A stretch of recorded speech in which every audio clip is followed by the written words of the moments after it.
بسم الله الرحمن الرحيم.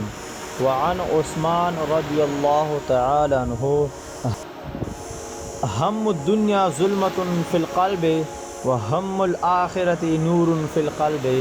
حضرت عثمان رضی الله تعالی عنہ مبارک فرمایي چې غم د دنیا دا تیاره ده په زړه کې او غم د آخرت دا رڼا ده په زړه کې.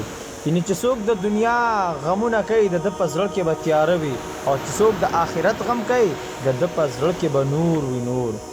او حضرت علی کرم الله وجهه فرمایي: من کان فی طلب العلم كانت الجنة في طلبه ومن كان في طلب المعصية كانت النار في طلبه.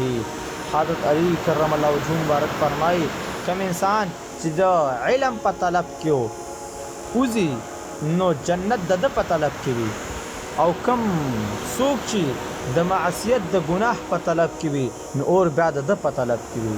نو موږ له پکار دی چې د علم په طلب کې وځو، د ګناه د طلب نه ځان ساتو، د دنیا نه ځان ساتو او آخرت طرف ته رجوع کوو.